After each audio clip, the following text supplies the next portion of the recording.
Olá, bem-vindos. Agora é a sua vez, é o podcast da DC Real Estate. Este é o 4º episódio e temos mais um convidado muito especial.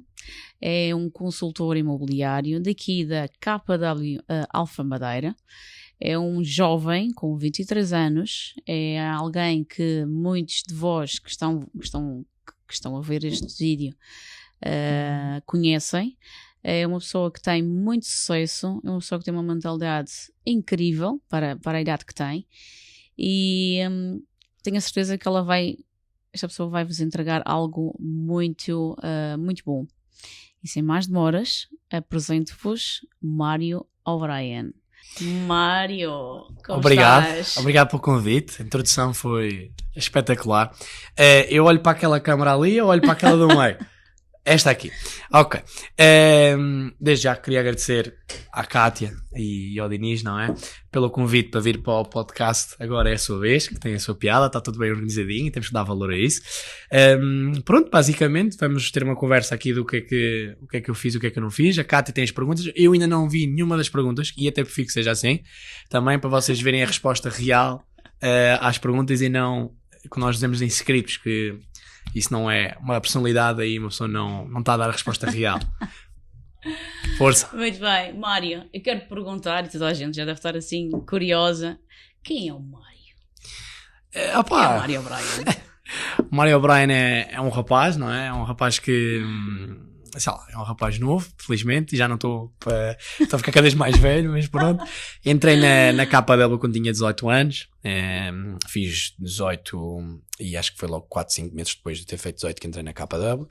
Já estou como consultor imobiliário há 5 anos, que realmente é metade de uma década, não é? Já começa a...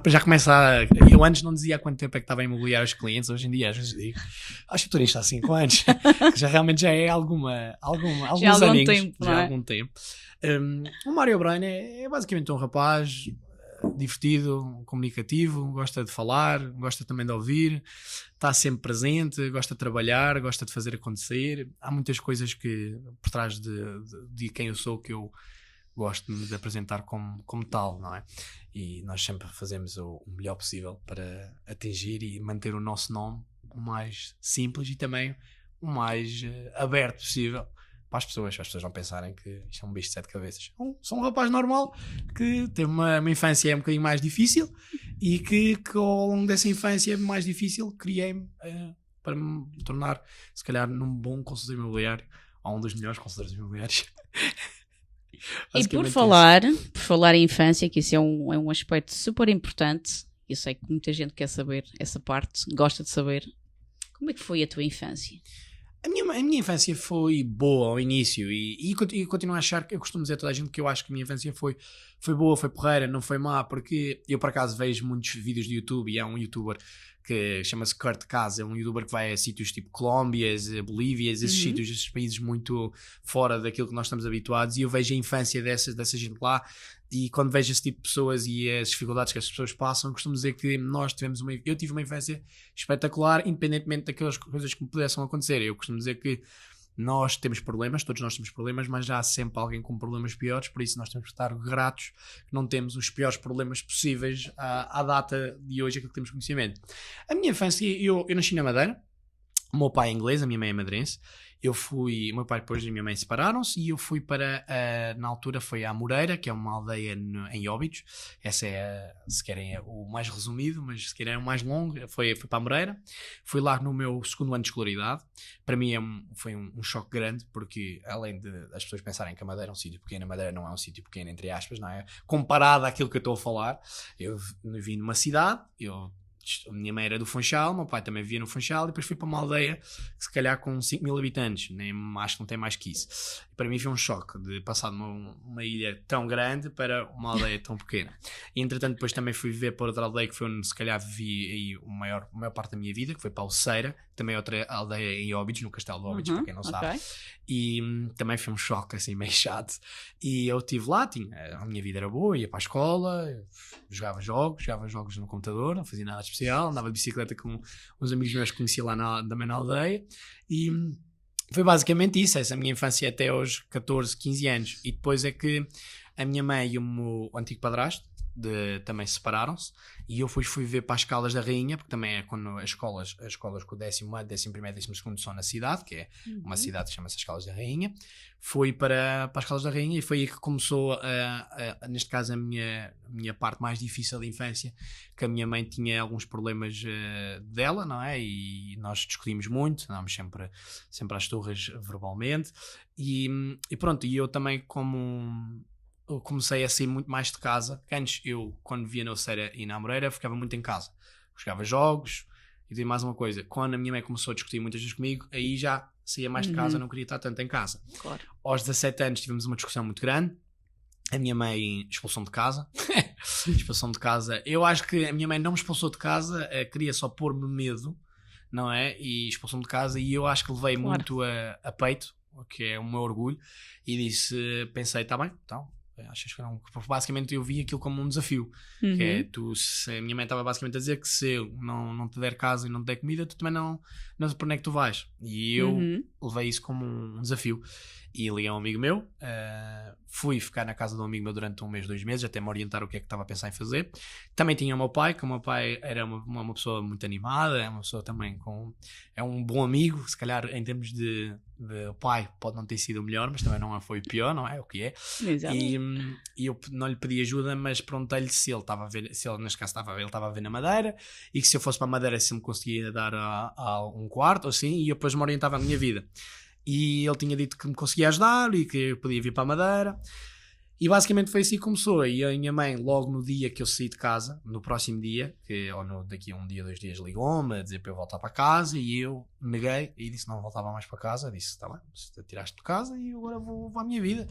E na escola nunca fui muito bom aluno, desde que fui um aluno mediante, decente, não estudava, eu nunca peguei um livro, eu sempre disse isto aos meus colegas e aos professores, eu nunca me sentei em casa e peguei num livro para ler, estudar nunca. nada.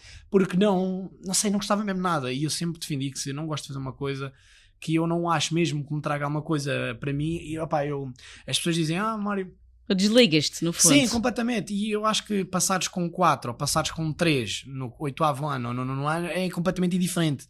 A tua vida não vai mudar só porque tiveste um 4 e não tiveste um 3, claro, ou não tiveste 90% e tiveste 52%. Claro. No final do dia, é passar um ano, é que interessa, e bola para a frente. Claro que na universidade tens de ter as melhores notas para chegar às melhores universidades, mas eu acho que a partir daí é que realmente me motiva, que não era o que me motivava a mim, por isso é que eu também nunca me esforcei tanto a ir para a escola.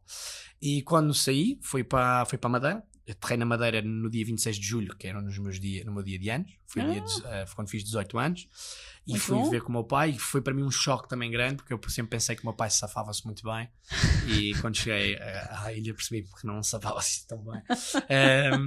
E também foi bom para mim, porque eu percebi que realmente agora não tenho mesmo outra opção, assim, me safar bem e fazer alguma coisa da minha vida.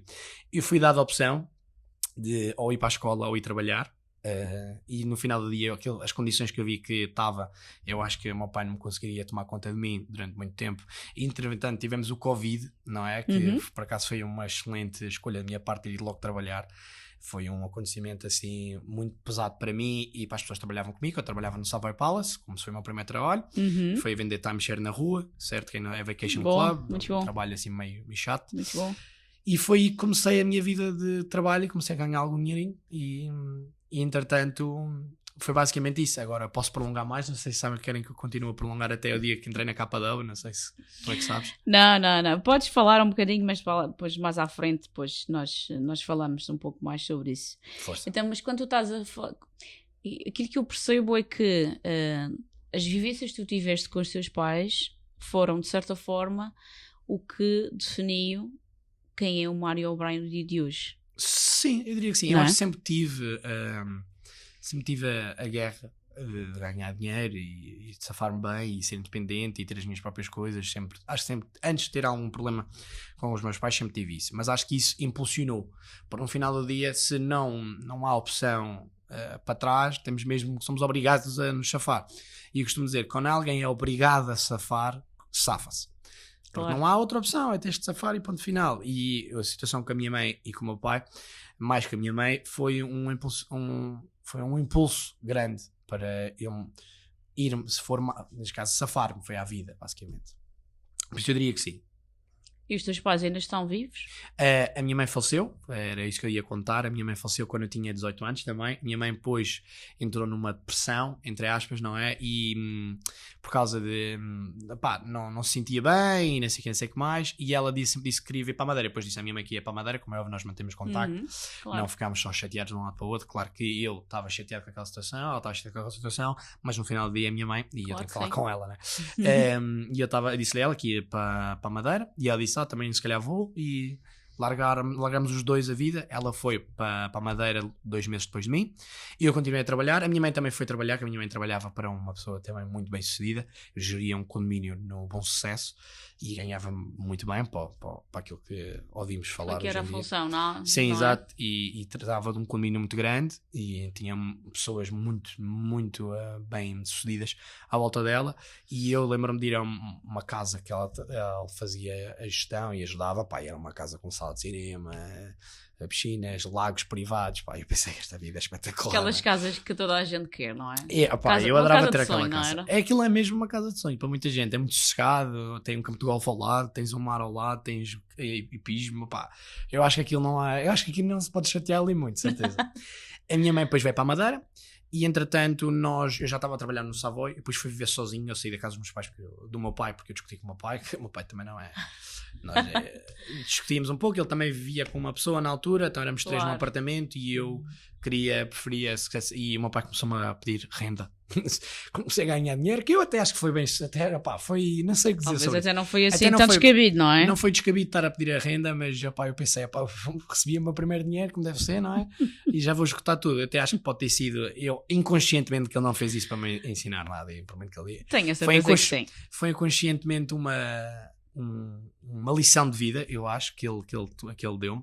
E eu depois fui viver sozinho. No dia que fui viver sozinho, lembro-me, fui buscar uma camisa, buscar umas botas para ser mais velho, porque tinha 18 anos. Estava a competir com pessoas, casais que ganhavam dinheiro e tudo mais uma coisa.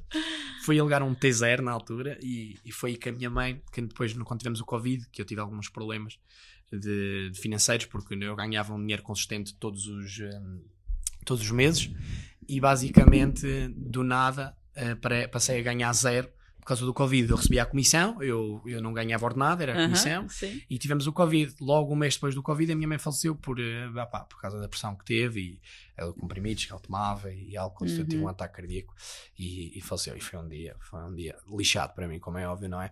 E também pôs-me a pensar um pouco a vida que tinha, e aquilo que, pronto, que agora é realmente o que é que eu tenho que fazer alguma coisa mesmo, tenho que me esforçar, tenho que trabalhar. A minha mãe sempre disse, porque os meus professores nunca tive professores muito maus, tive uma vez, que eu detesto, mas não vou estar aqui não vamos falar em nomes. Mas a maior parte deles eram pessoas com bom senso, e pessoas que tinham noção das coisas, e chamavam muitas vezes a minha mãe à escola a dizer que o Mário podia ser um excelente aluno, se esforçasse, não sei o quê. E a minha mãe sempre me defendia no aspecto que dizia sempre, o meu filho não quer ser advogado, o meu filho não quer ser médico, já lhe disse, ele não quer nada disso. Eu acho que dava um bom advogado, mas ele não quer, ele disse que não vai estudar, não se vai fazer nada. Por isso, aquilo que eu posso garantir e ela dizia sempre isto aos professores e até aos amigos, que, por exemplo, no final do dia os pais dão-se com os pais dos meus amigos, não é? E já tinha amigos meus que safavam-se muito bem na escola, e eu não era se calhar o que safava muito melhor, e a minha mãe sempre defendia, dizia-me sempre que a eles, e a mim nunca me disse. Eu por acaso descobri isto de uma pessoa que me disse, quando a minha mãe faleceu, 2 anos depois, quando comecei a ficar bem sucedido na imobiliária, foi uma pessoa que me ligou e disse isto. Uau. E até um professor meu também me disse isto, e ligou-me também para me dar dar as coisas. Não, foi 2 anos depois, mas foi a falar comigo. Foi um professor que eu gostava, como é que eu estava, não sei o quê. E ele tinha-me dito que a minha mãe sempre disse, e disse: o meu filho não vai ser advogado, não vai ser médico, mas vai ser alguém da vida, e isso eu tenho a certeza. Agora o que ele vai ser eu não sei. É com ele. E isso para mim é uma coisa que eu levei para a vida, que é, vou provar às pessoas que duvidavam de mim que a minha mãe tinha razão, e levo isso para além. E pronto, foi uma semana difícil, mas que eu lembro-me dessa semana muito bem, e até hoje não é o que eu digo. As pessoas dizem, aceitaste bem? Aceitei bem, porque no final do dia a minha mãe tocou-me até aos 18, e no final do dia só o trabalho dela, não é? Muito bem. Independentemente se tivemos altos e baixos a meio dos 16 e 18, ela fez o trabalho dela bem, senão então não estava cá, não é? Excelente. Por isso, é o que é, não vejo de uma maneira grave, vejo que foi o que foi, não há nada que eu podia ter feito. Há pessoas que entram muito, eu tenho algumas pessoas parecidas, conhecidas, que já tiveram uma situação similar e culpam-se muito por causa da situação, e eu costumo dizer que eu não me culpo de nada, porque no final do dia eu tento sempre dizer que foi a minha mãe que tomou a decisão que tinha que tomar, não é? Tinha que tomar, entrou nas bebidas. Nós sabemos que o álcool é um vício. É um vício enorme, e eu sempre, nunca fumei um cigarro na minha vida, nunca dei nada dessas coisas. Também uma pessoa, só bebo quando saio à noite, por exemplo, não bebo ao jantar, não bebo ao almoço, nunca fui uma pessoa disso, e levo isso também pelo que o meu pai também é uma pessoa que também não bebe muito, também só quando sai à noite, e a minha mãe, pronto, como teve a situação, eu levo muito que não acho que beber álcool não é uma coisa que me chama a atenção. E isso é incrível, porque tu, no fundo, viveste nesse meio, não é? Tu viveste os teus pais, neste caso a tua mãe, pronto, passar por essa situação e ter esses vícios, mas tu olhaste para aquilo e disseste assim, não, eu não vou fazer nada disto. Sim, temos que aprender com os erros uns dos outros, não é? Exatamente. Temos que aprender com os erros uns dos outros. Eu lembro-me quando a minha mãe faleceu, uma semana depois, eu tinha algum dinheiro guardado do timeshare, que tinha guardado também para pagar renda e contas, e quando houve o Covid foi realmente muito mal para mim, para o meu pai também, que trabalhava na mesma área que eu, e eu estava a ganhar na altura, acho que era entre 1.600 a 2.200 euros por mês, depende do mês, não é? Que era bom para um rapaz de 8 anos, jovem, bem. E as rendas lá na altura eram mais baratas do que são agora. E basicamente eu lembro-me de ter algum dinheiro guardado, que tinha à volta de acho que era 3.000 eurinhos guardados ao longo de 3 meses de trabalho, e queria guardar, porque também já muito tinha bem. Uma coisa para fazer melhor. E quando a minha mãe faleceu, eu tinha de pagar o funeral, e o funeral, como as pessoas que não sabem, o funeral não é barato, e a minha mãe sempre quis ser cremada. Exato, e foi o que foi feito, e para mim foi um choque assim um pouco grande, porque eu tive que pagar isso tudo a pronto, e fiquei com 1.000 euros na conta. Uau. E para quem não tinha dinheiro nenhum, foi um bocado chato. Eu lembro-me de comer filipinos ao almoço, porque não tinha dinheiro para comer mais. Passei por uma fase assim um pouco má da minha vida, e foi aí que entrei na KW também. Acho que foi 3 meses antes que entrei na KW. Uau. E é o que é. Foi uma fase de vida um pouco difícil que eu tive, mas que ultrapassámos, e no final do dia correu bem, por isso está ok. Mas de tudo aquilo que tu contaste até agora, qual foi mesmo assim, o maior desafio que tu tiveste até agora? Aquele que mais doeu e que te fez crescer também mais? Eu diria que foi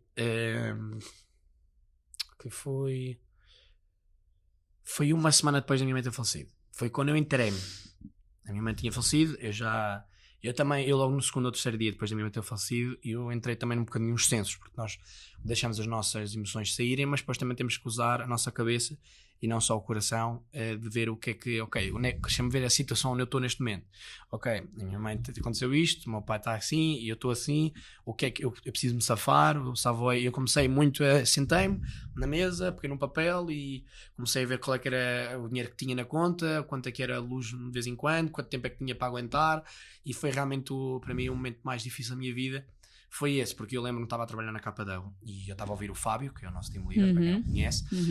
O Fábio estava-me a dizer para fazer fazer as coisas que ele acha correta, e que eram as corretas, para fazer como consultor imobiliário, e eu lembro-me que estava a fazer tudo direitinho como estavam a pedir fazer, e esforçava-me, e chegava à KW às 8h30 e trabalhava, e ia bater à porta, e fazia mesmo tudo o que eles disseram para fazer, eu fazia tudo ao máximo. E esforçava-me imenso, e tentava ver, porque realmente precisava. E foi essa semana foi uma semana muito difícil para mim, porque eu lembro, nem essa semana, mas esse mês foi difícil, porque eu estava-me a esforçar imenso, eu estava-me a ver que estava a trabalhar imenso, e não estava a ter resultados, e precisava de dinheiro. Já não era uma questão de eu quero ganhar dinheiro para ir de férias, não, eu precisava de dinheiro para pagar contas, para pagar alimentação. Eu apanhava um autocarro para ir ver um apartamento, assim, e andava a pé 15, 20 minutos para baixo. Eu lembro-me, a primeira angariação que tive foi no Caniço. Eu apanhava um autocarro do Funchal ao Caniço e descia 15, 20 minutos a pé para o apartamento e fazia o que tinha a fazer, e subia, e depois apanhava o autocarro de volta. Às vezes tinha alguns colegas que me davam boleia, mas eu também tinha um pouco de, não era vergonha, mas tinha muito orgulho de estar a pedir um colega por boleia, alguma coisa do género. Eu preferia, olha, é a situação que eu estou a passar neste momento, vou apanhar o autocarro. E, Para mim foi uma semana muito difícil, uma semana é um mês muito difícil porque eu estava a fazer tudo, me disseram a fazer correto e nada estava a acontecer e eu já estava, neste caso, a roer as minhas últimas finanças, Claro. não era? E por acaso, felizmente no próximo mês tive bons resultados e desde aí foi sempre sem parar, mas esse mês foi mesmo um mês que eu tive mesmo sem desistir e até houve uma parte que eu queria desistir e ia para um trabalho normal. Tinha dito até ao Fábio que não ia sair da KW por completo porque sabia que tinha algum potencial na KW, mas neste momento eu preciso de dinheiro e tenho que me esforçar. E por acaso tive uma sorte enorme que tive um negócio que ocorreu, que não ia ocorrer, e eu lembro-me, eu acho que só chorei 2 ou 3 vezes na minha vida, e a primeira foi quando a minha mãe faleceu, e a segunda e a terceira foi quando eu estava mesmo mal, nessa semana. Estavas prestes a sair, não era? O negócio estava a correr bem, o negócio estava fechado, estava tudo recordado, e depois voltou para trás. Uau. E na altura eu ia ganhar, acho que era 1.400 euros, e 1.400 euros para uma pessoa que tenha se calhar 300 euros na conta, com contas para pagar e dar mais uma coisa, era muito dinheiro, mesmo muito. O que valeu é 1 milhão de euros, mais ou menos. Exatamente. Nessa situação. Fase de vida não era tudo o que eu precisava, e aquele dinheiro dava-me para durar na vida que eu estava a levar, como eu estava a dizer, estava a comer filipinos ao almoço, era 1,20€ e parece mal dizer, mas foi mesmo a solução que tinha e eu que havia. E foi um sinal, também estou aqui a pensar, também foi um sinal para que tu não desistisses da carreira de consultor, ou seja, sim. Em vez de ficares a part-time, aquilo foi um sinal que não, tu tens de ficar aqui a tempo inteiro. Sim, porque, não é? Sabes o que é também, Cátia? Às vezes a malta desiste nesta área. E eu compreendo às vezes porque é que eles desistem, porque eu próprio já passei por essa fase. Se calhar uns de nós têm uma fase pior, mas uns têm fase melhor, mas eu acho que isso é tudo, isso não há nada a fazer sobre isso. A vida é o que é, há pessoas que têm mais altos e baixos, não é? Há pessoas que têm mais vantagens que outras, a vida é injusta, é andar para a frente e com a vida que temos é andar para a frente. E por acaso é isso, as pessoas desistem e se calhar já tiveram a trabalhar durante 1, 2 meses, 3 meses, e esse trabalho, como nós sabemos, só se reflete no quarto ou quinto mês, exato, principalmente com o mercado estávamos em Covid, as pessoas estavam muito reticentes, claro. As pessoas não sabiam se queriam comprar, queriam vender, as pessoas estavam dava para ver que estavam todas muito nervosas, certo? Por isso, as pessoas desistem, e se calhar, se tivessem ficado mais um mês, se calhar, aí já impulsionava-lhes para continuar a manter-se nesta carreira. Então, foi o que aconteceu. Ok, então tu achas que... Então qual é o conselho que tu darias a um jovem, ou então mesmo uma pessoa... pessoa qualquer que entra nesta área e que ao fim de 3 meses não vê resultados e depois já tem vontade de desistir, o que é que tu aconselhas para que ela não o faça? Primeiro é sermos justos connosco mesmo. É assim, está a trabalhar há 3 meses e não tem resultados, ou está a ter mesmo muita má sorte, acho que é o óbvio, não é? Ou não está a trabalhar tanto como pensa. Ou como deveria. Não é? Nós temos que sempre ver, por exemplo, esta semana foi uma semana de reflexão, eu vim de férias recentemente, e esta semana eu estava a ver que eu cheguei a casa às 7 e tinha coisas para fazer e por acaso não aconteceu e fui descansar um bocado. Essa hora e essas 2 horas que eu podia ter continuado a trabalhar fazem toda a diferença nos resultados do ano, fazem a diferença nos resultados de vendas. Agora, depende de cada um de nós dizer se realmente vamos fazer ou não vamos fazer. Todos nós temos os nossos momentos fracos de, não me apetece, não vou fazer, mas depois aí depende de cada um. E eu acho que quando nós estamos a começar, nós temos que contabilizar realmente se estamos a trabalhar a 100%, se estamos a trabalhar a 90%, se estamos a trabalhar a 80%, 70%, e depois de realmente ser honesto e também de baixar o orgulho, porque no final do dia vocês estão a falar com vocês próprios, eles não estão a tentar enganar ninguém. Claro que sim. Se estás a dizer a ti que estás a trabalhar muito e sabes que não, estás a enganar a ti próprio, não é? Por isso tens que fazer contabilizar isso, se realmente estás a trabalhar imenso ou não, certo? E se estiveres a trabalhar imenso e as coisas estão a aparecer, mas ainda não foi nenhum negócio, eu não vou nenhuma venda, aí eu digo para aguentares e continuares a trabalhar aquilo que estás a fazer, porque aí é uma questão de tempo, não é uma questão de se vai acontecer. Mário, mas e quando tu sozinho não consegues fazer isso, tu achas que deves pedir aconselhamento a alguém, a orientação de alguém? Porque há pessoas que talvez não conseguem fazer sozinhas, não é? É bom, eu acho que é bom de falar com pessoas, falar com amigos, falar com pessoas também na área, pedir conselhos, explicar, eu tenho andado a fazer isto, e há muitos colegas aqui que são experientes, e há muitos colegas de certeza que abrem um tempinho de 5, 10 minutinhos para falar com um colega, claro, certo? E perceber o que é que está a passar. O problema é que há muitas pessoas quando entram, e eu por acaso nunca tive isso, mas há pessoas que entram têm um bocadinho medo de falar com os colegas. Eu reparo, já tem mais resultados, não é? Sim, tem um bocadinho medo de falar com os colegas, ou não querem estar a incomodar, mas no final do dia, e eu lembro-me quando entrei, eu falava muito com os colegas mais experientes, claro, e não tinha vergonha nenhuma de lhes perguntar várias coisas. Era um bocado chato, mas no final do dia estou ali para aprender, estou ali a tentar beneficiar de ter uma agência grande e ter colegas que faturam imenso, e acho que todos nós temos que beneficiar disso. Por isso, no final do dia, acho que deviam recorrer a falar com pessoas que sabem da situação, falar com pessoas que estão abertas neste caso ao negócio, e que podem ajudar. Temos team leaders, temos coaches, claro, temos tanta pessoa que pode ajudar. Agora, realmente, claro, eu acho que o princípio, antes de recorrer a falar com alguém, é ser honesto, falar consigo mesmo, apontar aquilo que tem feito, e depois ir falar com uma pessoa e perceber o que é que eu estou fazendo mal, porque é que eu não estou a ter resultados. Muito bem, sem dúvida. Olha, eu vou voltar um bocadinho atrás, porque estavas a falar de uma situação que eu acho que é importante. Eu já sei um pouco, mas eu quero que as pessoas que estão-nos a ver também saibam, que é no teu percurso de vida, até seres consultor, enquanto tu ainda vivias com a tua mãe, dizias que a tua mãe trabalhou para uma pessoa muito bem sucedida. Sim, era uma pessoa muito bem sucedida, mas quando digo muito bem sucedida é mesmo muito milionário, podemos dizer isso. Milionário, multimilionário. Bilionário. 100 milhões para cima. Pronto, ok, multimilionário. Era uma pessoa que tinha uma agência de viagens muito grande. Bom. É uma pessoa que tinha mesmo muito dinheiro, e além de ser uma pessoa que tinha muito dinheiro, também eu já falei várias vezes com essa pessoa, e até já falei depois da minha mãe ter falecido com essa pessoa, e se eu decorrer bem, acho que vamos vender a casa dele. Vamos vender a casa dele, que ele pediu que queria, estava a pensar em vender a casa dele. Fantástico, uau. E é uma pessoa que nunca falei muito com ele, falo às vezes de vez em quando por e-mail, certo que é uma pessoa também muito ocupada, e eu respeito isso, mas já fui almoçar uma vez com ele, e ele falou um bocadinho, e também deu-me alguns conselhos já há algum tempo atrás, mas é realmente uma pessoa, um exemplo. Mas é isso que eu queria, mas era aí que eu queria me focar. Até que ponto é que essa pessoa te influenciou para tu teres a mentalidade que tu tens, mentalidade de milionário? Porque eu vejo que tu tens uma mentalidade de milionário para a idade que tu tens. E a questão é, essa pessoa influenciou-te para seres a pessoa que tu és hoje? Eu acho que toda a gente influencia um bocadinho, toda a gente. Eu acho que sim, ele influenciou. Eu acho que a casa dele influenciou mais que ele. Não é? Porque eu lembro-me quando a minha mãe trabalhava no condomínio. Gostei da resposta. A minha mãe convidou-me, e ele dizia várias vezes que a minha mãe podia convidar, que a minha mãe tomava conta do condomínio, mas também tomava conta da casa dele mais em específico. Okay. Porque era a pessoa que lhe pagava mais para tomar conta da casa. E ele dizia sempre que a minha mãe podia estar lá à vontade, e se quiser ir à piscina pode ir, se o trabalho estiver feito. Era uma pessoa mesmo muito... Eu dava muitas boas condições de trabalho à minha mãe, porque a minha mãe era uma das poucas pessoas que falava muito bem inglês, e que também era um bocado dinâmica. Bom. E a minha mãe convidava-me sempre a mim, e até alguns amigos meus, a ir lá à casa. E eu lembro a primeira vez que fui lá ver a casa, eu vi aquilo e pensei, fogo, a nossa casa não vale mesmo nada. Mesmo, e para quem eu tinha noção que hoje em dia as pessoas têm noção que há gente com muito dinheiro por causa das redes sociais, mas na altura também tínhamos redes sociais, mas eu não se via tanto isso. Agora é que se vê. Sim, não usavas. Usava, mas agora não se...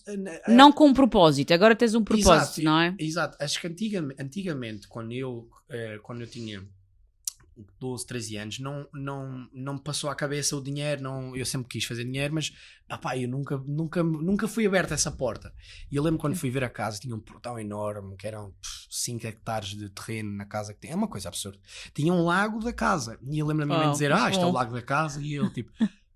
Tem um lago? E a minha mãe, sim, e tem uma sala de cinema, a sala de cinema era espetacular, tinha um apartamento para a empregada, tinha um jacuzzi, tinha uma piscina enorme. Eu nunca tive isso na minha vida. A minha mãe não era mal sucedida, sem dúvida nenhuma. A minha mãe já teve muito dinheiro quando trabalhava em 2001, 2002, quando eu nasci. Claro que também gastou muito dinheiro, igual ao meu pai. O meu pai diz sempre que ele pode não ter muito dinheiro agora, mas divertiu-se imenso. E cada um com a sua E está tudo certo. E está correto, e não é mentira. Mas nunca tinha visto uma coisa tão grande como aquilo, e eu pensei, fogo. E comecei a fazer perguntas à minha mãe, e comecei a ser muito curioso de o que é que ele faz, o que é que ele ganha, quanto é que ele ganha. E a minha mãe, não sei quanto é que ele ganha. Claro. Mas eu depois, hoje em dia na internet dá para ver, e eu tinha o nome dele completo, e fui ver, e na internet, eu olhava para aquilo e pensei, fogo, isto está cheio de dinheiro. E gostava, eu olhei para aquilo e pensei, porque é que eu também quero ter uma casa daquelas, também quero ter a vida que ele tem. E as pessoas dizem, as pessoas mais ricas, calhar, não são as mais felizes. Está bem, mas qual é que é? Eu também não vejo muitos ricos tristes. Eu acho que o dinheiro pode não influenciar a felicidade, o dinheiro pode não ser tudo, pode não ser não tudo, é tudo, mas traz felicidade, mas não claro traz? Que ajuda, não é? Imenso, não é? Eu sou a melhor pessoa para dizer isto. Eu já não tive, quando não tinha dinheiro nenhum, eu era contente, mas não estava feliz porque tinha imensas dificuldades. É assim, claro. Eu acho que the lack of money pode ser, neste caso em português a falta de dinheiro. Falta de dinheiro mesmo é realmente um grande problema e que traz infelicidade às pessoas. Claro que certo, claro que uma pessoa que pode ter muito dinheiro pode não estar muito feliz, mas isso não tem a ver por causa do dinheiro, isso tem a ver por causa da pessoa em si. Claro. Certo, eu acho que é bom que uma pessoa quando tem muito dinheiro, que tem mesmo muito, muito dinheiro, fica um bocado aborrecida. Isso já tem a ver connosco todos de criar uma coisa que nós gostamos. Vocês estão a fazer um podcast, eu pode ser conduzir, eu posso ser jogar golfe, pode ser isto, pode ser aquilo. Cada um tem que ter uma coisa que lhe deixa feliz. Está com os amigos, está com a família, whatever. Mas claro que o dinheiro ajuda, independentemente, ponto final. Isso, eu acho que quem diz isso... Eu diria que Deus quer que todos nós sejamos bem-sucedidos, abundantes e tenhamos tudo aquilo que nós queremos, mas é exato, queremos ter, não é? Aquilo que cada um quer. E assim, eu tenho amigos e conheço pessoas que estão muito felizes com uma casa com piscina e está lá, e está feito, e tem um jeep e está bom. E estão satisfeitos. Pessoas que querem ter jatos privados e não sei o quê, não sei o que mais. Tal como nós, não é? Exatamente. Eu acho que depende de cada um o que é que quer. Claro, certo? claro. Há pessoas que são surfistas e que vivem numa casinha pequenina à frente do mar e estão contentes e têm a vida feita. E nós temos que ver isso, o que é que nos traz essa felicidade e o que é o nosso objetivo e atingir esse objetivo. Claro. Independentemente do objetivo ser maior ou menor, é indiferente. O que é que, no fundo, o que é que define o que é que nós definimos como felicidade para nós, não é? Que é uma pergunta muito difícil. É uma pergunta muito difícil. E agora vou aproveitar e vou-te fazer essa pergunta. O que é que tu defines como felicidade para ti? Ainda não sei, ainda sou muito novo, não faço ideia. Ainda não sabes? Não, eu sei que estou feliz, sei quando é que estou feliz, mas depende, assim. Eu gosto imenso de estar com os meus amigos, eu gosto imenso de poder partilhar aquilo que tenho conseguido com os meus amigos, principalmente aqueles que não estão a ter tanta sorte agora e que eu tento sempre ajudar a influenciar para cima. Gosto de conduzir, tenho muitas coisas que gosto de fazer. A felicidade em si não sei o que é o momento, e acho que também é um pouco naive, é um pouco imaturo dizer o que é que eu acho que é felicidade quando eu ainda não tenho, se calhar, idade suficiente ou maturidade suficiente para saber. Acho que eu vou saber o que é felicidade um dia completamente inesperado, se faz sentido. É a minha maneira de ver as coisas. Ok. Neste momento agora, o que é a felicidade? Nisto está a perguntar. Eu diria, a felicidade para mim, neste momento, o que me está a trazer a felicidade porque eu não vejo de felicidade, eu não acordo todos os dias feliz, isso é óbvio. Claro. Mas ninguém acorda.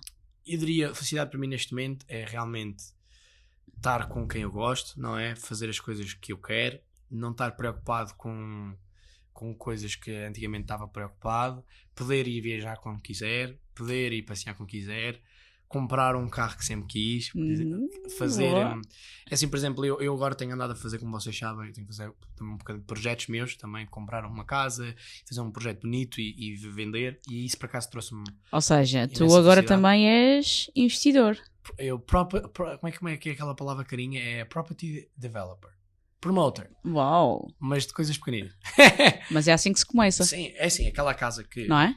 Vocês que por acaso estávamos a falar agora antes de começar, foi uma casa que me deu imenso gosto, porque eu já tinha feito várias revendas de apartamentos, que também me dão gosto, mas a casa deu-me imenso gosto, porque porque realmente eu não posso usar a minha imaginação e fazer uma coisa muito bonita, e eu acho que está a ficar espetacular. É o Infelizmente início. já tem comprador para ela, nem acabei. Quando acabar vou mostrar a muita gente, como é óbvio, porque também gosto, sinto-me orgulhoso e contente daquilo que fiz. Partilhar o que tu estás a fazer, não é? Eu acho E inspirar também outras pessoas. Completamente, mas acho que também é bom chegar a um colega, ou chegar a um cliente, ou chegar a um amigo e mostrar um projeto que eu dediquei imenso tempo da minha vida a o fazer, e as pessoas dizerem, fogo, está espetacular. Claro que também é bom ouvir uma crítica, Mário, podias ter feito isto, aquilo, e ouvir e pensar, ok, para a próxima. Assim, eu acabei a casa, neste momento há 2, 3 coisinhas que eu fiz que eu acho que podia ter feito melhor, e é sempre bom aprendermos, mas isso acho que traz-me imensa felicidade mostrar as minhas coisas, aquilo que eu tenho feito às pessoas, e as pessoas ser reconhecido por realmente foi bem pensado, claro, bonito, claro. Isso traz-me imensa felicidade. E eu posso dizer que tu tens muito bom gosto, realmente. Obrigado. Bastante, mesmo. Eu Nós já estive a ver algo. Uns com os outros. Verdade. A Kátia e o Dinis são pessoas que eu venho cá várias vezes ao escritório a perguntar a opinião. É verdade. Colegas, isso é bom, porque no final do dia nós temos que pensar que sabemos e que temos a resposta certa, mas se calhar com uma conversa de 10, 15 segundos que eles não cobraram, que isso é excelente. Por enquanto, Mário, por enquanto. 10, 15 segundos pode pôr assim, por acaso não tinha pensado nisso, e já acrescenta imenso valor. Acrescenta valor, não é? Da mesma maneira que eu também ajudo. Era isso que eu já ia dizer. também já temos ajuda. Também. Mas é bom, acho que se cada um partilhar aquilo que acha bom e tentar aprender uns com os outros, acho que é excelente, principalmente nesta nova fase da nossa vida, não é? Exatamente, e isto vai de encontro àquilo que estávamos a dizer agora há pouco, que é os colegas que estão a iniciar esta carreira e estão com dificuldades e não sabem como vão planear, como é que vão fazer um plano de ação para ter resultados. Mais uma vez, vir ter com as pessoas que já têm experiência, pedir se faz favor, se podem ajudar, se podem entrar 5 minutos, não custa nada, e nós estamos aqui disponíveis para isso, não é? Concordo, e às vezes eu acho que por exemplo, eu acho que as pessoas gostam. Eu já recebi convites para virem comigo a angariações. Eu acho que isso em si pode ajudar, mas eu preferia ter uma conversa de 10 minutos no meu escritório, onde também é mais rentável para mim, e também acho que é mais rentável para eles, e perguntar o que é que queres saber. Certo? E fazer as perguntas, porque no final do dia tu queres saber uma coisa, tens que perguntar. Se tu a perguntares, eu vou-te responder muito certinho às tuas perguntas. Agora, se tu não sabes o que é que estás a fazer, não tens certeza, aí não consigo te ajudar. Agora, se tu tiveres perguntas diretas, eu consigo responder essas perguntas diretas. Eu tenho um colega que eu conheci há pouco tempo, que é um colega que está-se a safar muito bem, também não vou estar a dizer nomes, que não é de cá por acaso, está a safar muito bem, está agora a crescer, não é? E eu noto por acaso muito em mim nele. É um colega mais velho, mas mesmo assim eu comecei mais cedo que ele, não é? E ele estava a dizer, fogo, ele comprou agora o primeiro carro dele, não é? Eu vejo muito, eu estou a ver o meu percurso, e eu disse-lhe, ele estava a comprar alguns apartamentos, ia vender, ia fazer remodelações bonitas, e com um sócio meu, como vocês sabem também, e ele disse, também quero, e eu disse, calma, estás agora a ter um ano bom, vais ter agora um ano ainda melhor, acumula o dinheiro e agora vais começar. E ele agora já está mais aberto, e ele está-me a fazer perguntas sobre a minha parte, que agora a minha segunda parte não tenho nada a fazer, e eu vou-lhe passando a informação, mas ele faz perguntas super diretas com respostas de 3 a 10, 15 segundos. Muito bem. Então é importante fazer as perguntas certas. Se querem saber coisas, eles têm de perguntar, é óbvio. Não é deixar falar, porque eu não sei o que é que tu queres. Claro. Eu não sei o que é que tu dizes assim, Mário, olha, eu quero falar contigo, estás-me a fazer perguntas. Claro. Estás a perceber? No fundo qual é que é, tu tens de saber qual é que é a tua dor, qual é a tua dificuldade. Sim, o que é que tu queres seres direto ao assunto. Exato, como é que eu faço isto? Completamente. O que é que tu queres saber? Da mesma maneira que vocês têm um podcast e tu tens um telefone com algumas perguntas, não, tu sabes elas de cor, desculpa, sabem saber. Mas eu sei, há outras, pronto, é complicado, sabes como é que é? Como é óbvio. Estamos no início. Não, e mesmo daqui a 10, 15 episódios vai ser igual, e não tem mal, ninguém está a ver porque não está mal, não tem problema. Tu tens as perguntas e queres saber respostas sobre essas perguntas, por isso tens as perguntas direitinhas e tens de fazer as perguntas e os respondes. Eu acho que isso faz toda a diferença. Claro. Olha, em relação a uma outra parte da conversa que nós estávamos a ter, relativamente ao ambiente, tu achas, na tua opinião, o ambiente onde tu estás inserido influencia os teus resultados ou não? Sim, para a maior parte das pessoas, não para poucas pessoas. Há pessoas, eu conheço algumas pessoas, e eu considero-me uma delas, que trabalho e faço as coisas acontecerem independentemente do ambiente. Claro que o ambiente ajuda, mas não é tudo. Eu acho que se tu conseguires trabalhar bem num ambiente mau, certo, e conseguires trabalhar bem, ninguém te para. E se o ambiente ficar melhor para ti, vai correr bem. Agora, para a maior parte das pessoas, algumas pessoas são muito emocionais, são pessoas que precisam de algum tipo de apoio emocional. Nesse aspecto acho que o ambiente faz toda a diferença, da maneira que falam. Mas um ambiente alegre também pode ser mau, porque, por exemplo, nós, não é para estar aqui a falar mal de ninguém, mas nós temos uma partezinha lá atrás onde os colegas ficam lá a falar e estão lá a falar uns com os outros e partilham ideias, e que é bom, é um ambiente excelente, mas também está lá mais que 20, 30 minutos já... Opá, para que é que estás lá? Já tens de estar a fazer outra coisa, vai trabalhar, vai fazer alguma coisa. Claro. E às vezes nós ter um ambiente alegre pode não ser um ambiente mais produtivo, se faz sentido. E eu acho que faturo mais quando não falo com ninguém. Se isso faz sentido em termos de... eu gosto quando as pessoas dizem assim, perfeitamente. Tens andado desaparecido. Opá, tenho andado a trabalhar. Mas estás concentrado. Exato, não é... nos teus objetivos. Completamente. E acho que a maior prova disso é que, se repararem, as pessoas que faturam mais são as pessoas que mal aparecem. Nós sabemos disso. São as pessoas que estão mais fora a trabalhar, são as pessoas que estão... Não sei se é a trabalhar, se não é, isso já não sei, mas claro, acredito que seja. São as pessoas que faturam mais, as pessoas que não estão tão presentes. Eu estou presente no Market Center de vez em quando, mas estou sempre a sair do Market Center de 20 em 20 minutos, e até detesto estar aqui dentro muito tempo, porque começa a pensar... começa a atrofiar um pouco. Começa a atrofiar, senão o que é que eu estou aqui a fazer? Não estou aqui a fazer nada especial. Diz-me uma coisa, qual foi o melhor conselho que tu já recebeste até hoje? O melhor conselho que já recebi até hoje. Melhor conselho que eu já recebi. E que estás, e que no fundo que recebeste, usaste e que usaste no fundo. O melhor conselho que eu já recebi, eu já recebi tantos conselhos, estou aqui a pensar num muito bom, que seria, deixa-me pensar assim rapidinho.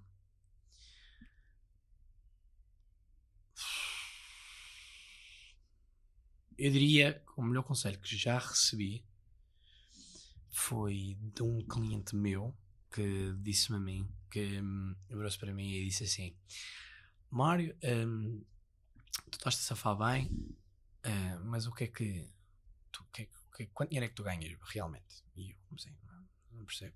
E eu assim, mas sabes quanto dinheiro é que gastas, quanto dinheiro é que não gastas, quanto dinheiro é que recebes, o que gastas por dia, o que gastas por semana. No fundo, como é que tu controlas o teu dinheiro? O que é que tu fazes com o teu dinheiro, não é? Onde é que ele vai?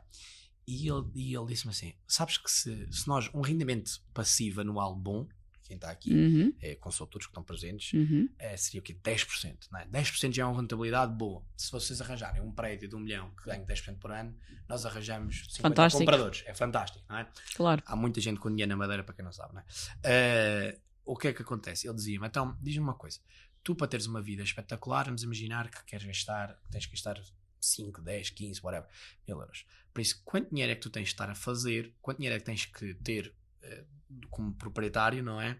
Sem trabalhar, porque no final do dia a minha empresa só não trabalha se não for eu. Claro que pode minimizar contratando pessoas, mas no final do dia tem que ser eu a trabalhar, senão ela não trabalha. Tu és o motor da empresa. Completamente. Então, e ele disse-me assim: faz um Excel. Faz um Excel das despesas.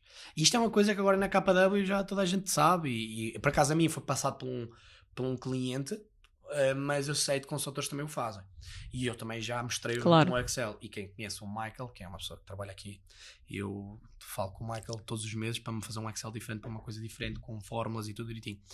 E ele basicamente explicou-me que, independentemente do dinheiro que faças agora à força toda, se tu, neste caso, deixares de trabalhar neste momento, tu vais perder o dinheiro todo, vais gastando e vais consumir o dinheiro todo. E basicamente, se ele está a dizer que 1 milhão de euros, 10% são 100 mil, exatamente, eu tenho que ter um prédio ou uma coisa de 1 milhão de euros que me dê 100 mil euros para poder estar livremente financeiramente. Mas agora, se tiveres uma vida caríssima, 100 mil euros por ano já não dá. Não é? Por isso, o que ele, basicamente, o conselho dele foi: continua a ganhar dinheiro, compra, vê quanto dinheiro é que gastas. E por acaso motiva-me imenso, porque eu lembro que pensava que estava a ganhar muito dinheiro, também, independentemente. E lembro a primeira vez que fiz o Excel e vi as despesas que estava a ter como pessoais e de empresa. E realmente quanto dinheiro é que eu estou a poupar para mim. E pensei: eu não ganho assim tanto dinheiro, eu pensava que ganhava muito mais, porque nós temos despesas grandes, não é? Por mês de consultores, e eu tenho despesas enormes, não sei qual é que é as despesas de cada um, mas eu tenho despesas enormes, e isso motivou-me a fazer muito mais dinheiro, porque eu comecei a perceber: não ganho assim tanto, eu tenho que trabalhar muito mais. certo? Então, se eu mantesse o ano passado, mantive, para ganhar isto foi muito bom porque deu-me um senso de contabilidade completamente muito diferente. bem, ok. E esse para mim, se calhar, foi o melhor conselho que já recebi. Assim que eu estou a ver por alto. Excelente conselho. Eu também vejo que isso foi realmente um conselho que te fez também depois mudar a tua forma de estar, a tua estratégia também como consultor e empresário, certo? Completamente. Imagina, Cátia, imagina que vocês ganham 20 mil euros por mês, não é? Brutal. E gastam, e vocês têm uma vida boa, têm uma vida porreira, e do nada, e depois do nada sentam-se, vocês dois, e pensam, nós gastámos 120 mil euros no ano passado, não é? E ganhámos 20, e não vamos ter que pagar impostos, e não vamos ter que pagar aquilo, guardámos o quê? 80 para nós, ganhámos 240 mil euros e só poupámos 80. E começas a pensar, estás lixado. Para comprares uma casa boa, hoje em dia na Madeira, claro. boa, tens que gastar 800 mil euros, fácil. E nós vendemos essa casa em uma semana. Não é? Por isso eu estou a mais para baixo. Então, se poupas 80 mil euros por ano, tu para teres a casa paga, claro, 10 anos. 10 anos para pagar uma casa. O que é que eu estou a tentar fazer perceber? É que se calhar não ganhamos assim tanto dinheiro, estás a perceber? Literalmente. E isso foi um choque grande para mim, que eu sou brutal. uma pessoa muito confiante e penso que estou a safar muito bem. E quando fiz o Excel pensei, e deu-me um incentivo enorme para subir. Foi tipo, eu não ganho assim tanto dinheiro, eu estou lixado. Claro que estamos a falar de cada um, não é? Há pessoas que estariam muito contentes, há pessoas que estariam menos contentes, há pessoas que acham que realmente eu não ganho nenhum, há pessoas que acham que eu ganho muito, isto já depende de cada cabeça de cada um. Claro. Mas foi uma grande lição para mim e também fez-me ver realmente os números corretos que não tinha visto antes. Como têm que ser vistos, no fundo. Completamente. Diz uma coisa, qual é o conselho que tu dás a uma pessoa que entra agora nesta área? Na imobiliária? Sim, como consultor. Conselhos básicos. Trabalhar mais com os outros. É muito simples, tens de trabalhar mais com os outros. E o resto...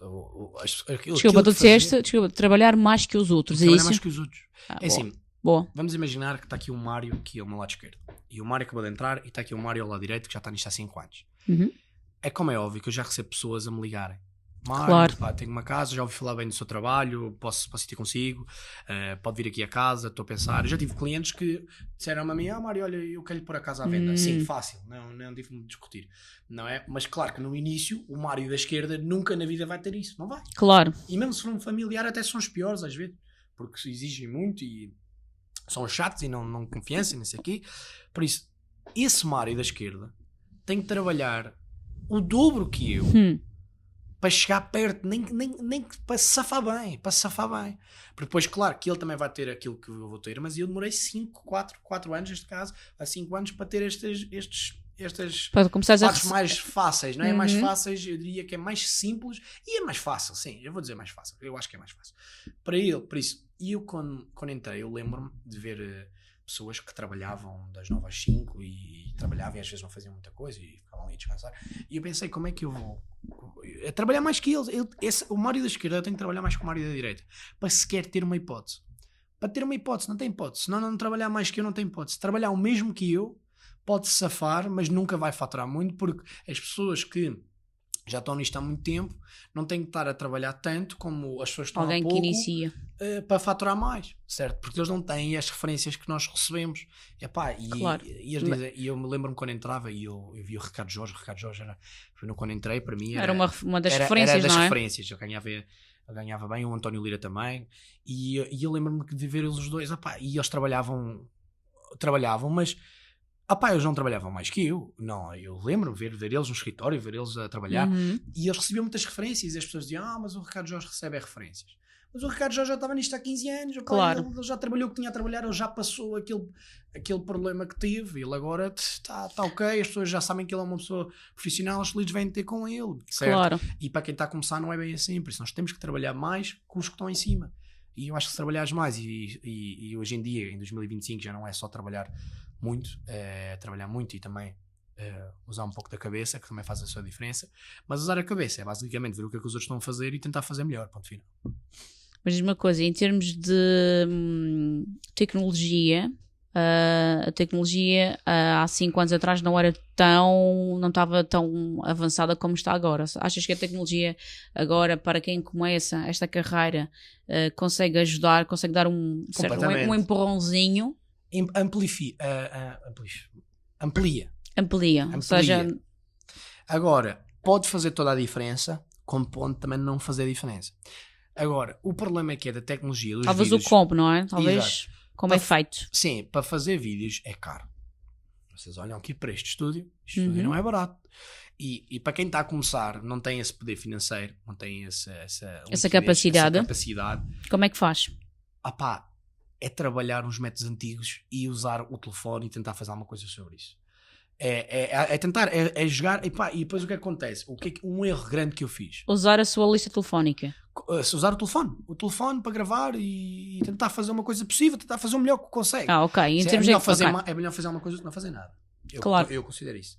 Mas, por exemplo, um dos erros grandes que eu fiz, e que eu agora, que tenho uma pessoa agora que está a trabalhar comigo e já lhe disse para ele não o cometer, eu lembro-me quando fiz o meu primeiro bom ano, e eu tive uma vida, andava a gastar dinheiro, andava a viajar, andava a fazer isto, tive uma vida espetacular. O que é, de certa forma, um bocadinho normal para um jovem. Sim, mas é assim, eu tinha mas 21, não é o caminho. Eu tinha 21 anos quando cheguei aos 250 mil euros em faturação. Que é excelente. Acho que para mim foi um dos melhores acontecimentos que eu fiz com 21 anos. É brutal. Ter esse ano excelente foi muito bom. Mas esse dinheiro também desapareceu no instante porque eu também diverti-me. E o que é que eu fiz de mal? Eu acho. Eu já devia ter investido no negócio. Claro. E não o fiz. E hoje em dia já não o faço. Não sabias ainda. Não sabia, mas pronto, é o que é. Eu podia ter investido, podia ter contratado alguém, podia ter gastado dinheiro em marketing, podia ter gastado dinheiro em vídeos, podia ter gastado dinheiro em tanta coisa. E de 100% que hoje em dia se calhar já estava a faturar muito mais do que estava a faturar agora. Mas agora é que é o percurso de cada um. Certo, é o percurso de cada um. É como o meu pai diz, ele pode ter gastado muito dinheiro quando era jovem, mas divertiu-se. Eu também diverti-me imenso naquele ano. Certo?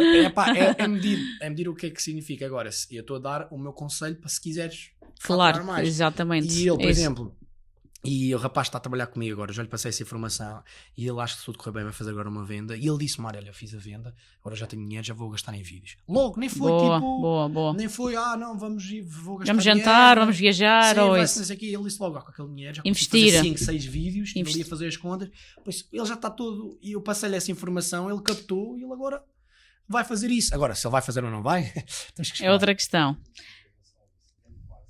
Como é que eu me sinto dele tomar essa decisão? Porque tu, neste caso, ele tomou essa decisão porque tu, de certa forma, tu influenciaste. Eu influenciei, mas no final do dia, independentemente de eu ter influenciado ou não, a decisão foi dele. A decisão é dele. Agora, calma lá. Mas ele ainda não fez. Ok. Ele ainda não fez. Mas ele está a dizer que vai fazer. Não é? Ele está a dizer que vai fazer. Claro. Ele ainda não fez. Ele também está agora a fechar a primeira venda dele. Deus queira que corra bem, que ele merece. Tem andado a trabalhar também.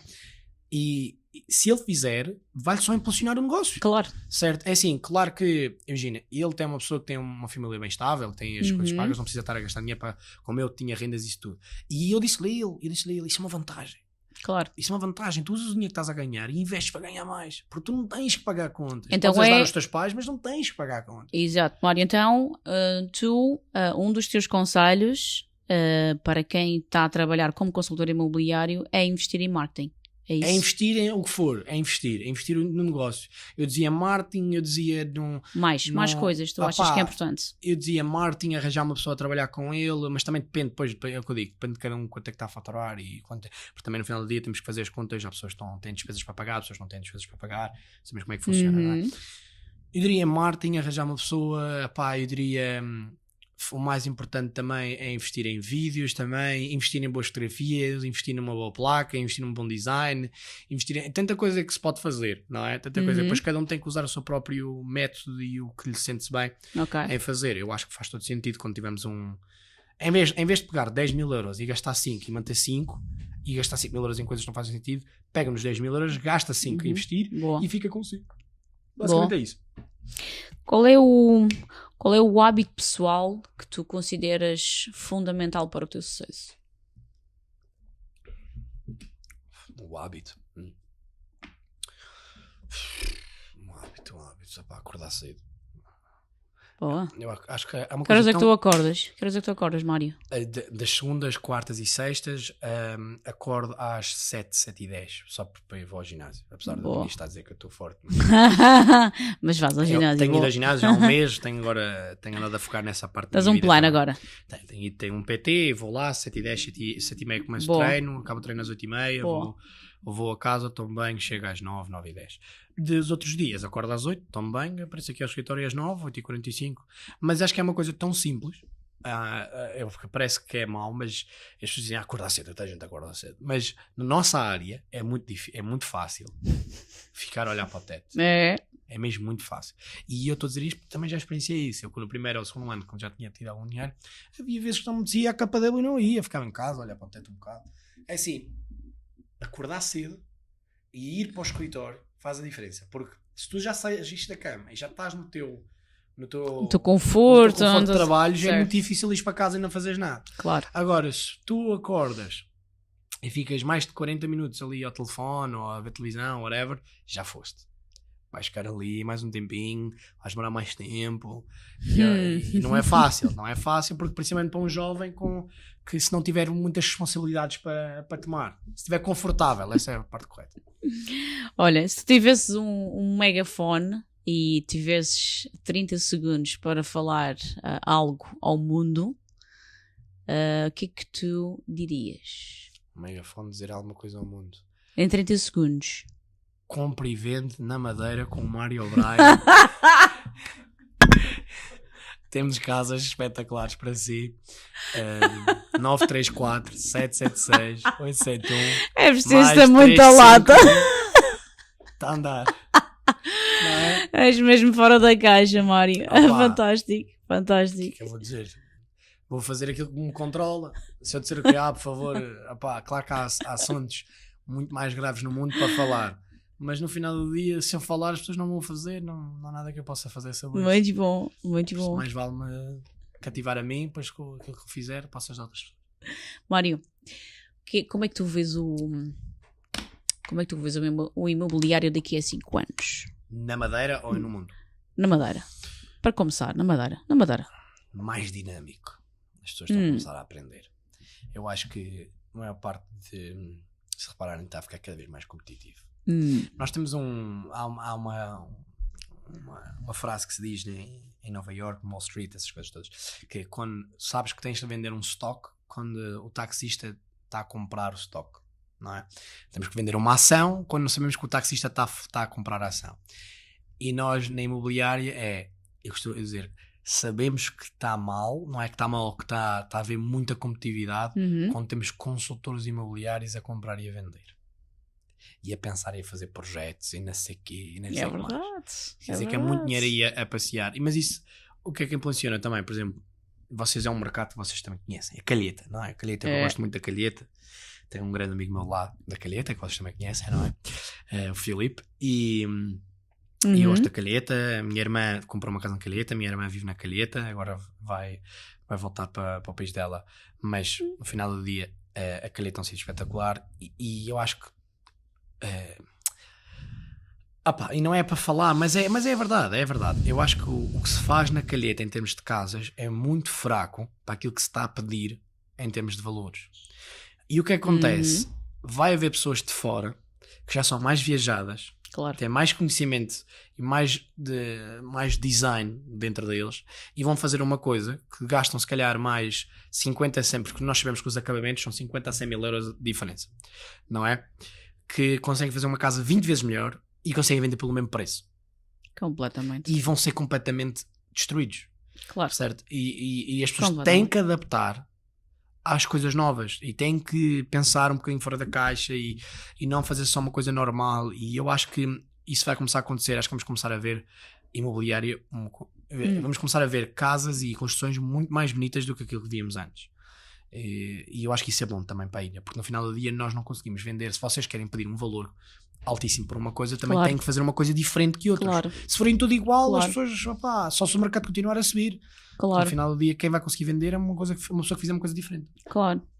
Na tua opinião, Mário, tu que trabalhas, tu que te concentraste e te focaste no mercado de luxo, porque sabemos que tu vendes casas milionárias e isso é fantástico e eu admiro-te muito por isso. Obrigado. Teres a atitude que tu tens. Tenho uma pergunta que é o que é não só, eu vendo tudo. Não? Claro que sei, mas o teu foco são casas milionárias, ponto. Porquê que tu te focaste nisso? É assim, porque também são mais bonitas, não é? Não é? Mas eu diria que foquei-me um bocadinho sem querer. Porque eu, como falo inglês fluente, não é? E tu também, comecei a ter alguns clientes de coisas. E eu acho que eu vendo imenso. Neste momento, este ano, a venda mais barata que fiz foi de 400 mil euros. Não é? Ok. E a venda Boa. mais cara foi de 1.600.000 este ano. E se Boa. correr bem, vai ser maior. Boa. Mas Boa. E então? o que é? Como é que. Eu não sei. Se isto é verdade, eu não sei. Eu acho que comecei a vender uma, depois vendi outra, depois não vi que vendi aquilo e depois começou a correr bem. E eu acho que tenho uma abordagem um pouco mais calma a falar com os clientes. Eu não pressiono clientes de 1,5 milhão, 2 milhões. Não pressiono. E só não sou muito, queres, não queres, mas para o outro. Porque eu acho que isso é bom. Porque eu acho que se pressionares muito um cliente desses, eles não vão ceder. Não vão querer trabalhar contigo, não é?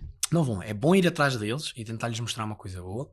Agora, o problema da maior parte das pessoas é que tentam espetar aquilo que acham bem, certo? Para uma pessoa que tem essas capacidades. E quando tem que se perceber que não, tu quando tens 1,5 milhão, 2 milhões a 2 milhões e meio para comprar uma casa, tu é que tens que dizer o que é que queres e eu é que tenho que arranjar. Porque nós neste momento na ilha neste momento eu acho que o cap de luxo está a 3 milhões. Acho que para cima de 3 milhões é mesmo muito difícil vender. Não é? Muito desafiante e é raro, muito raro acontecer. Acho que aconteceu uma vez. Que eu me estou a lembrar assim por alto. Uma casa residencial. Atenção. Exatamente. Não investimento. Porque investimento é muito mais fácil de vender. Eu digo isto a toda a gente. É muito mais fácil vender um prédio. Porque vais rentabilizar, não é? É mais fácil vender um prédio que ganha 10% ao ano de 3, 4 milhões do que vender uma casa de 3 milhões de euros para uma pessoa viver. São duas pessoas completamente diferentes. Sem dúvida. Porque eu consigo mais fácil justificar a vocês, por exemplo, se quiserem comprar uma coisa, olha, vocês vão comprar um prédio de 3 milhões, mas vai-vos dar 10% ao ano. Claro. E eu arranjo clientes para isso facilmente. Agora, mas comprar uma casa que não é um investimento, entre aspas, pode ser um investimento, mas é mais um prazer.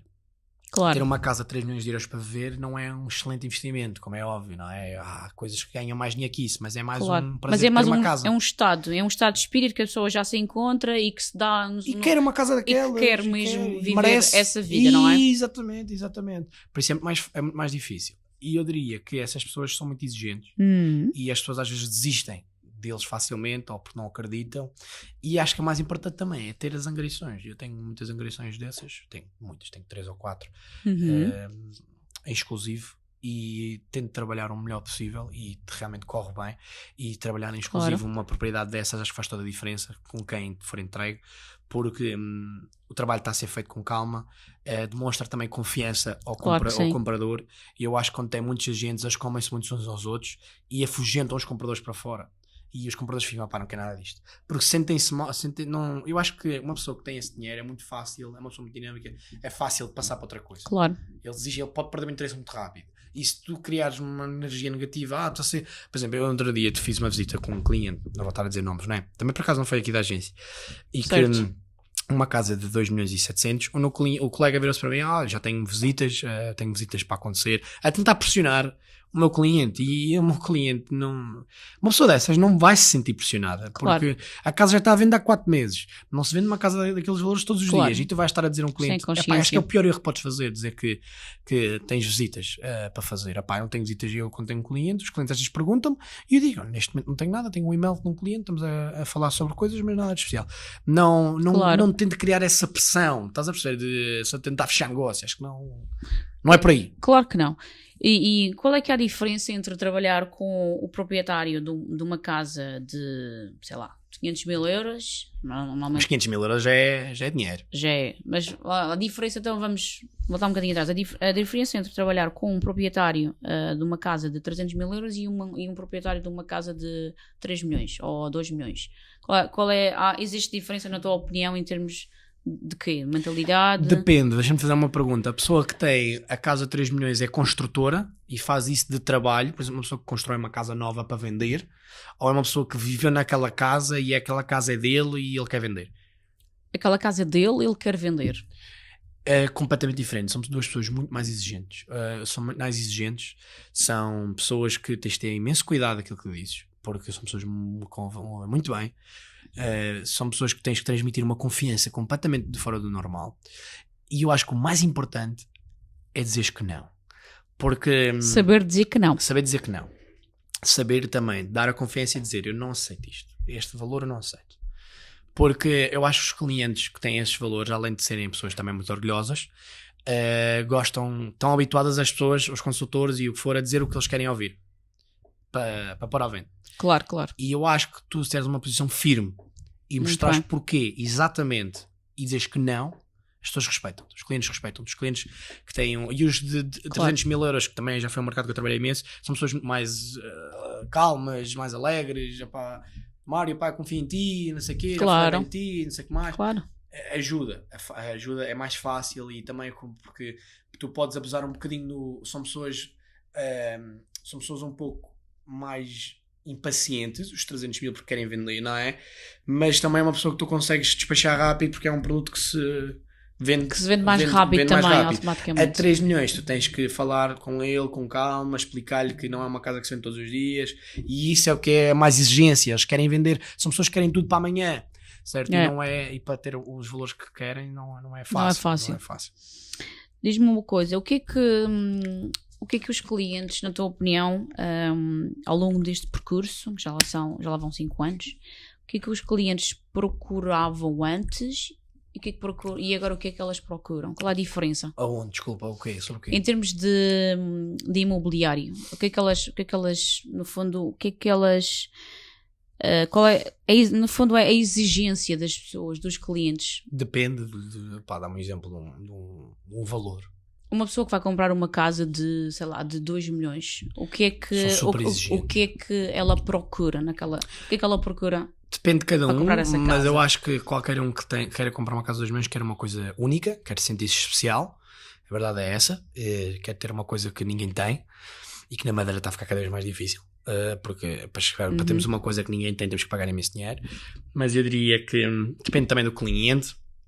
Mas acho que o que eles mais querem é ter mesmo uma coisa única, completamente em bom estado. Não querem arranjar nada. Não querem ter trabalho a arranjar nada. Alguns deles nem querem ter trabalho a decorar nada. São pessoas que não têm tempo para andar aí a pensar em decorar e a pensar em remodelar e não têm mesmo paciência nenhuma. E aprendem, e já aprenderam com os outros. E sabem, imagina, infelizmente, não é? A pessoa que vai comprar essa casa provavelmente é um estrangeiro. Ele já não sabe a língua. Já está a ter dificuldades a arranjar uma casa. Tu achas que ele se vai inventar a remodelar uma casa ou a construir uma? Dificilmente. Muito dificilmente. E mais vale, eu já disse isto, mas os meus clientes às vezes não me ouvem. Mais vale, eu tenho uma casa. Estou agora para fechar uma casa aqui, uma casa espetacular. Mas que necessita de 50 a 100 mil euros de obras. Claro. E eles não querem. E eu próprio já disse, eu pago. E eu pago as obras, vamos a meio às obras, fazemos obras, claro que quero ter algum benefício com isso, não é? Claro que sim. E eu pago as obras, porque não é porque eles não têm, eles não têm paciência para fazer. É porque tu acreditas que a casa... E eu acredito que se eles não fizerem aquilo, eles vão perder imenso dinheiro. Claro. Certo? E eu disse-lhes, olha, eu posso pagar, eu faço a obra, faço a obra e recebo benefício sobre isso. E vamos vender a casa. E eles perguntam-me porquê, não sei o quê. Porquê? Porque a pessoa que vai comprar uma casa daquelas quer uma coisa fresquinha. Claro que sim. Quer uma coisa e sentir que aquela casa não... Agora, claro que há aqueles tipos de clientes que conseguem imaginar para a frente e isso tudo, mas esses são muito raros. E se já é raro arranjar um gajo para comprar uma casa de 2,5 milhões, 3 milhões, já vai estar... Ainda é mais raro um gajo que queira comprar uma casa dessas e ainda ter que se chatear a remodelar. Estás a perceber? É mesmo muito chato. Por isso é que faz a diferença. Tem que estar em excelentes condições, tem que estar moderno, tem que estar... nem é moderno, mas tem que estar em bom estado. Claro que sim. Tem que estar com uma cozinha limpa, tem que estar com bons cheiros, tem que estar com qualquer uma casa. Mas não é mais fácil convencer uma pessoa a comprar uma casa de 300 mil e ter que arranjar umas coisinhas do que convencer uma pessoa a comprar uma casa de 2,5 milhões para arranjar não sei o que mais. E uma casa de 2,5 milhões deve precisar de obras, se é para arranjar obras absurdas. Claro, concordo plenamente. Bem, estamos nesta área e sabemos as dificuldades que às vezes... Não é? Por isso é que nós sabemos que os apartamentos remodelados e as casas remodeladas vendem muito mais que uma obra que esteja toda lixada, certo? É por alguma razão, não é? Porque as pessoas quando veem aquilo sentem-se, todos nós quando vamos vender uma coisa a um cliente e chegamos lá e está tudo fresquinho, sabemos que isto vai sair que nem um miminho, porque está tudo bonitinho, está fresquinho, está porreiro. Então, daí a importância de um consultor que, neste caso, traz um imóvel para o mercado, deverá ter a preocupação e o cuidado e deverá ter uma estratégia, não é? Para que seja feito aquilo que tenha que ser feito para que depois o imóvel Mas seja... os clientes, às vezes, nós não os consultores, às vezes os clientes não querem. Eu tive agora há pouco tempo um apartamento no Garajal que o senhor remodelou aquilo tudo e viveu lá durante 2 anos. Mas ele está com um excelente estado, está tudo pintadinho. Ele teve o cuidado, ele ligou-me e disse: Mário, eu quero vender o apartamento, quer que venhas ver, mas eu ainda vou fazer umas coisinhas aqui. Ele remodelou o apartamento há 2 anos. Tinha algumas fissuras, algumas pinturas, algumas coisas, e que queria fazer do apartamento. Ele deixou aquilo tudo direitinho. Vendemos ao valor. Vendemos ao valor e não estava barato. Posso dizer que não estava barato. Vendemos ao valor. E todos os clientes que foram lá ver gostaram, todos disseram: isto está tudo fresquinho, está tudo bonitinho. E pagam, porque não querem ter o problema de estar a arranjar. Ele já passou por esse problema. Então o cliente que arranjou já passou por esse problema, tem que ser beneficiado por esse problema. Mas deixou aquilo tudo bonitinho, tudo limpinho. Isso aqui faz a diferença. Excelente. Estás a perceber? Estou a perceber, muito bem. E... O Vinícius está a fazer-te uma pergunta. Eu acho que não há problema tu falar. Mário, olha, vou fazer uma última pergunta. Força. O que conselho é que tu darias a alguém que esteja agora a ver aqui este podcast e que esteja a pensar em trabalhar nesta área? Não venho. Estou a brincar. Corta. Somos 230, fogo, já somos tantos. Mas estou a brincar mas como para é ser um consultor de sucesso, diz-me quais são os fatores mais importantes que tu consideras, como pessoa experiente que tu já és, jovem empresário, que tu achas que é fundamental para começar a ter sucesso? Trabalhar mais com os outros, podemos falar disso, eu vou manter esse, que esse para mim é o mais importante. O segundo seria tentar ver quem fatura mais e porquê, e perceber porquê o negócio deles. Eu corrijo, tentar não, ver. Ver, sim. Se tentarmos, vamos mas às vezes é difícil, há pessoas que... Não, mas vamos ver, se não der certo, não deu, mas sim, vamos, mas vamos fazer, não é? Há pessoas nesta área que faturam imenso e uma pessoa às vezes não sabe como é que... É difícil perceber, tu consegues chegar lá, mas é difícil perceber, estás a perceber? Claro. E dá para ver porque, e o objetivo é tu pegares nas pessoas com os consultores que estão a ver isto, ou as pessoas que estão a ver isto, que querem entrar, ver as pessoas que tu querias ser, ou que achas que és mais parecido com eles, perceber como é que vem o negócio e tentar fazer uma coisa parecida da maneira deles e tentar fazer melhor. O objetivo aqui é fazer melhor. Claro. Eu acho que é isso. E trabalhar mais que eles, ver o que lhes traz clientes e fazer melhor. E a terceira seria não desistir. Não desistir. Se trabalhares mais que toda a gente e até estás a trabalhar inteligentemente, porque já sabes o negócio de cada um, porque eu acho que isso é o mais importante. Eu gosto tanto de saber. Eu no outro dia fiz um negócio com um colega de cá e ele trouxe-me um cliente. O cliente era 5 estrelas e é um cliente muito bom, estás a perceber? E eu estava a falar com ele, com o cliente e com o colega, e eu virei-me, o cliente comprou o imóvel e eu falei com o colega: como é que arranjaste este cliente? Como é que vai?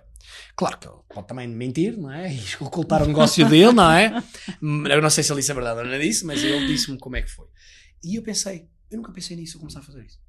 Estão a perceber? Por isso, e eu aprendi. E é um cliente que é um colega que fatura, que vocês não diriam, mas é um colega que arranjou um cliente de uma maneira que eu não pensei, certo? E agora já começo a pensar. Por isso, temos todos que aprender e ver o que é que traz cada um clientes e tentar... Claro que não dá para fazer tudo, não é? Claro, mas tentar ver o que é que traz mais e focar-se ali. Muito bem. Isso é o mais importante. Excelente. E não desistir também é o mais importante, porque se estás a fazer aquele trabalho todo, estás a trabalhar bem e desistes, mais vale nem teres começado. Claro. Excelentes recomendações. Concordo totalmente contigo com aquilo que tu disseste. É aquilo que eu diria, ou talvez acrescentaria mais qualquer coisa. Olha, Mário, eu vou-me despedir de ti por agora. Depois de acabarmos, falar. Depois continuamos a conversa, mas olha, foi um gosto muito grande. É sempre, como tu sabes, é sempre um gosto enorme poder partilhar contigo este tipo de informação. Estamos sempre a aprender, nós também temos alguma experiência, mas não temos toda, e vejo que sempre falamos contigo, retemos sempre alguma informação uns com os outros. Importante, e o mesmo contigo é fantástico, tu és um colega fantástico. Obrigado. E desejo-te muito sucesso, e eu sei que tu vais ter, e pronto, é isto. Só tenho que agradecer pelo convite e agradeço para quem tenha visto até agora. Com certeza. Obrigado. Até breve, brevemente temos um novo convidado especial. Até já. Foi bom?